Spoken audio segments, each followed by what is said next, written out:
महिलाओं के साथ आए दिन बलात्कार हत्याएं हो रही हैं, दलितों की आए दिन हत्याएं हो रही हैं, पिछड़े वर्ग के लोग लगातार मारे जा रहे हैं। यूपी का माहौल देख के लगता है जैसे कि यहाँ कोई सरकार नहीं है, जंगल राज है। योगी जी की वजह से अपने आप को सुरक्षित महसूस करते हैं, जिसमें मतलब पूरे देश के संसाधनों को बेचने का काम लगातार चल रहा है। आसाम के अंदर जिस सीट पर 80 वोट हैं केवल, वहाँ 171 वोट पड़ जाते हैं। इलेक्शन कमीशन की साख दाव पर है और आज केंद्र में एक ऐसी सरकार है जो देश के सारे संसाधनों को बेचने में लगी है। आजकल ट्विटर पे और फेसबुक पे बहुत सारे लोग गालियां लिखने लगे हैं। आने वाले समय में भारतीय जनता पार्टी को पूरे देश में जवाब देने की स्थिति में हम हैं।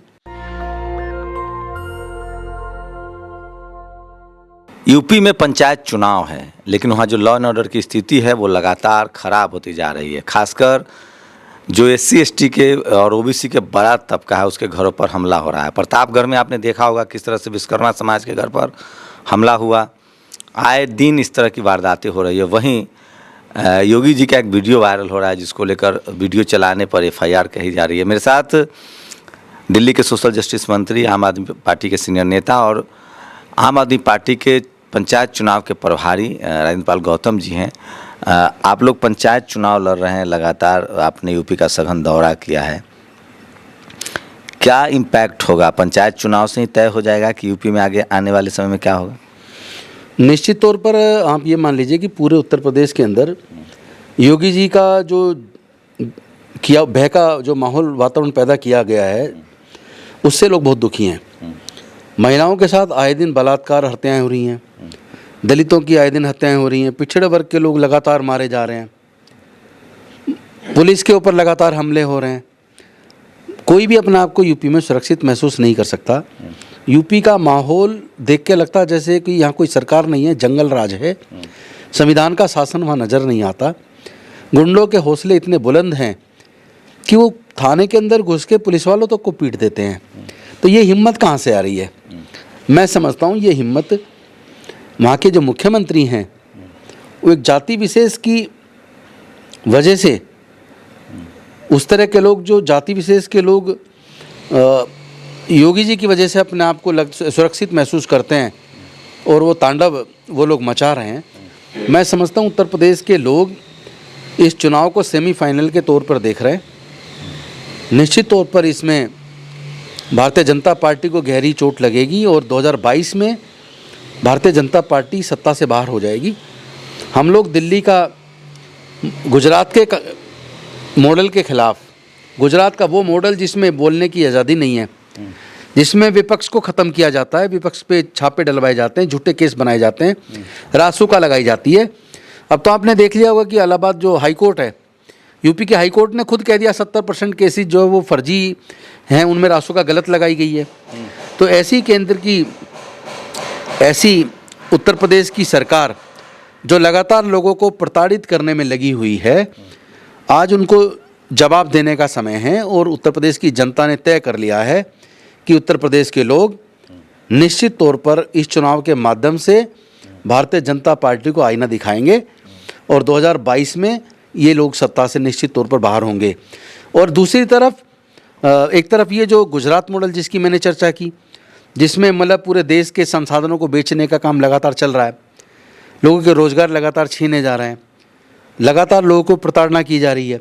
इसके जवाब में जो दिल्ली का काम का मॉडल है अरविंद केजरीवाल का, जिसमें अच्छे सरकारी स्कूल, अच्छे अस्पताल, सबको सस्ती बिजली, 200 यूनिट बिजली फ्री, तो ये और युवाओं के लिए जय भीम मुख्यमंत्री प्रतिभा विकास योजना, जिसमें युवाओं को अपने सपने साकार करने के लिए सिविल सर्विसेज की, इंजीनियरिंग की, मेडिकल की कोचिंग, तो ये जो एक काम का डेवलपमेंट का जो अरविंद केजरीवाल का मॉडल दिल्ली का मॉडल है, उसको लेके हमारे लोग, हमारे कार्यकर्ता उत्तर प्रदेश के गांव-गांव में जा रहे हैं। जिला पंचायत चुनाव के माध्यम से हमने आम आदमी पार्टी का संगठन का निर्माण पूरे उत्तर प्रदेश में कर दिया है और आज उत्तर प्रदेश के गांव-गांव में अरविंद केजरीवाल के दिल्ली के काम की मॉडल की चर्चा है। तो मैं आश्वस्त हूँ कि बहुत अच्छा रिजल्ट आएगा। आम आदमी पार्टी एक विकल्प के तौर पर उभर कर आएगी और 2022 में हम लोग उत्तर प्रदेश के अंदर सरकार बनाएंगे। सर, कैसे देख रहे हैं जो बंगाल है, असम है, उसको लेकर EVM को लेकर लगातार चर्चा हो रही है, तो क्या लगता है अब आप लोग के लिए EVM कितना बड़ा मुद्दा है? कांग्रेस जो EVM लेकर आई वो भी अब कह रही कि EVM ठीक नहीं है। ये भी एक, और खासकर SC ST OBC माइनॉरिटी के लोगों को लगता है कि EVM एक मतलब बिल्कुल उनके खिलाफ सबसे ज़्यादा काम कर रहा है। मैं समझता हूँ कि ये तो जगजाहिर हो गया है कि जो चुनाव आयोग है वो सत्ताधारी भारतीय जनता पार्टी के इशारे पर कहीं ना कहीं काम कर रहा है। और इसके कई सारे एग्जाम्पल्स हैं। जैसे अभी आपने देखा होगा, आसाम के अंदर जिस सीट पर 80 वोट हैं केवल, वहाँ 171 वोट पड़ जाते हैं, 5 लोगों को सस्पेंड कर दिया जाता है। एक इलेक्शन की जो होने के बाद उसकी मशीन बीजेपी के कैंडिडेट की गाड़ी में मिलती है और उस पर इलेक्शन कमीशन बहाना बनाता है कि ये एक इलेक्शन कमीशन से जुड़े अधिकारी की गलती से हो गया।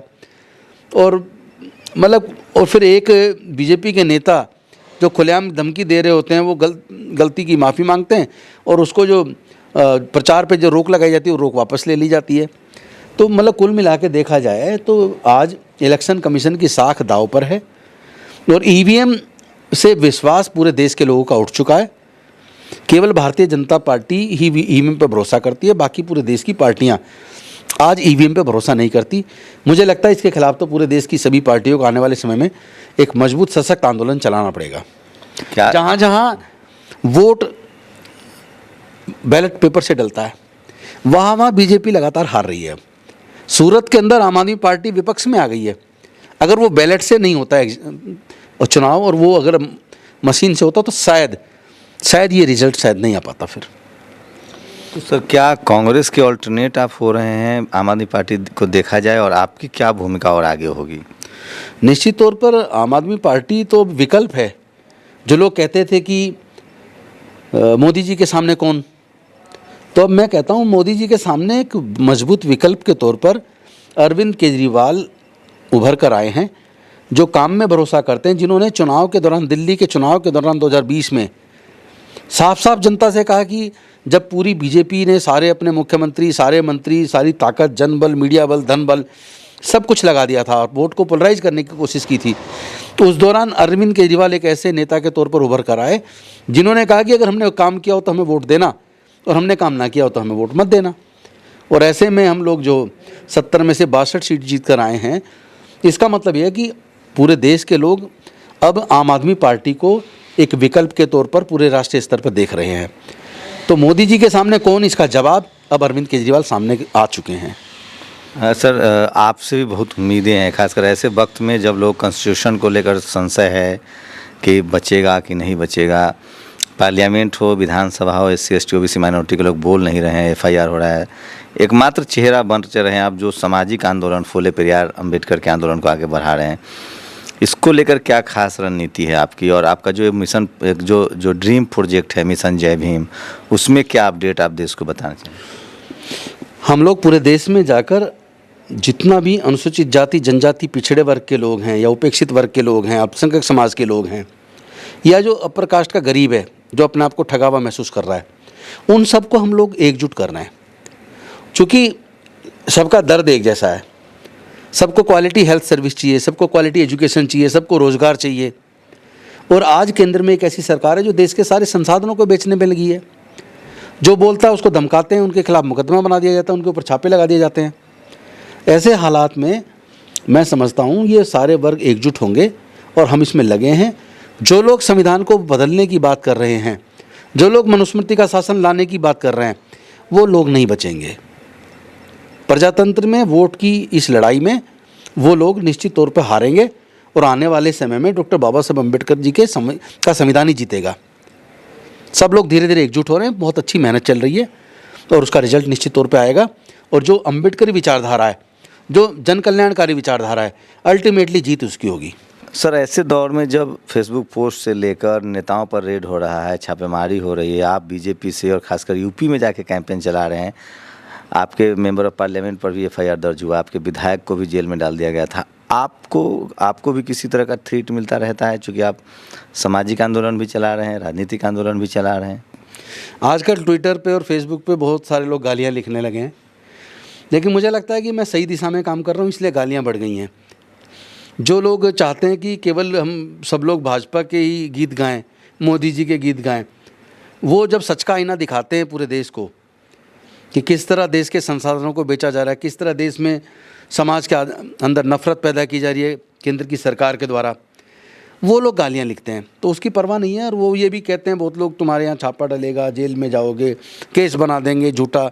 तो अपने को अब इसकी परवाह नहीं है, ना कर ना डर। समाज का आंदोलन किसी न किसी को तो चलाना पड़ेगा।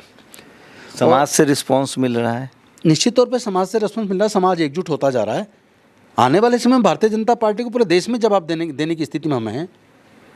बहुजन समाज को कम करके आंका गया। मैं समझता हूँ बहुजन समाज की ताकत का एहसास अब सबको होने वाला है। निश्चित तौर पर आने वाले चुनाव में इसका जवाब दिया जाएगा। तो एक बात तो आपको समझना पड़ेगा कि सरकारी स्कूल, सरकारी अस्पताल, सरकारी ट्रांसपोर्टेशन, आम आदमी पार्टी को आप इस पर काउंटर नहीं कर सकते हैं। ट्रांसपोर्ट की व्यवस्था, सरकारी अस्पतालों की व्यवस्था और सरकारी स्कूल, और ये तीनों ऐसी चीज़ है जो इस देश के SC ST OBC माइनॉरिटी को सूट करता है, क्योंकि उन्हीं की गरीबी, लाचारी, उन्हीं को लाचार रखा गया है, गरीब रखा गया है। और डॉक्टर अम्बेडकर के कॉन्स्टिट्यूशन में भी यही प्रावधान था। अगर स्कूल, अस्पताल और ट्रांसपोर्ट पर अगर कोई सरकार काम करती है तो बहुजनों को उसकी तरफ सोचना चाहिए। राजेंद्र पाल गौतम के बारे में कुछ बताने की ज़रूरत नहीं है। विपरीत परिस्थितियों में, ऐसे दौर में जब चुप्पी है चारों तरफ से, तो वो लगातार शोषित वंचित समाज की आवाज़ बन रहे हैं। आप लोग अपनी प्रतिक्रिया जरूर दीजिए कि क्या आप इनकी बातों से सहमत हैं या असहमत हैं। कैमरा निधि के साथ शंभू कुमार सिंह, नेशनल दस्तक, दिल्ली। करें, कमेंट जरूर करें।